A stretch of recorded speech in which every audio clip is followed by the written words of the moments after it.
आदि में समय से पहले केवल अंधकार था। एक विशाल विस्तार सर्वशक्तिमान परमेश्वर द्वारा आकार दिए जाने की प्रतीक्षा कर रहा था, और इसलिए दिव्य प्रकाश के विस्फोट में परमेश्वर बोले और ब्रह्मांड शून्य से प्रकट हुआ। पहले दिन परमेश्वर ने निराकार शून्य में घिरे अंधकार को दूर करते हुए प्रकाश की रचना की। एक शब्द के साथ उन्होंने प्रकाश को अंधेरे से अलग कर दिया और उस अराजकता को व्यवस्थित कर दिया जो एक समय सर्वोच्च थी। जैसे ही पहला दिन रात में ढल गया, परमेश्वर ने संतुष्टि के साथ अपने काम को देखा, लेकिन उनका काम पूरा नहीं हुआ था, और इसलिए दूसरे दिन उन्होंने अपना ध्यान स्वर्ग की ओर लगाया। पृथ्वी के ऊपर एक विशाल विस्तार का निर्माण किया, जहां ऊपर और नीचे का पानी विभाजित किया। एक शब्द के साथ उन्होंने आकाश को बुलाया, एक राजसी छतरी जो क्षितिज से क्षितिज तक फैली हुई थी, जो ऊपर के पानी को नीचे के पानी से अलग करती थी। और इस प्रकार आकाश एक कैनवास बन गया जिस पर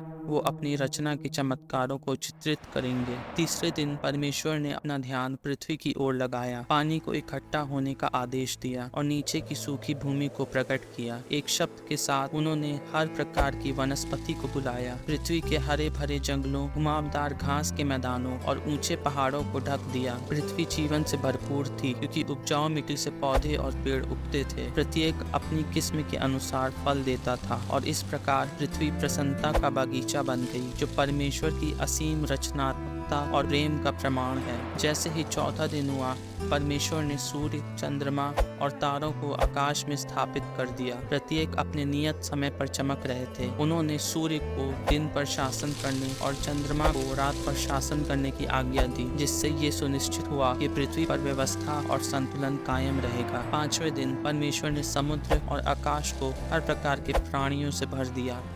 गहराई में घूमने वाली शानदार व्हेल से लेकर ऊपर उड़ने वाले पक्षियों तक उन्होंने एक शब्द से जीवन उत्पन्न किया, और जल और वायु को जीवित प्राणियों से भरने की आज्ञा दी। सृष्टि के छठे दिन परमेश्वर ने पृथ्वी के प्राणियों को आकार देना शुरू किया।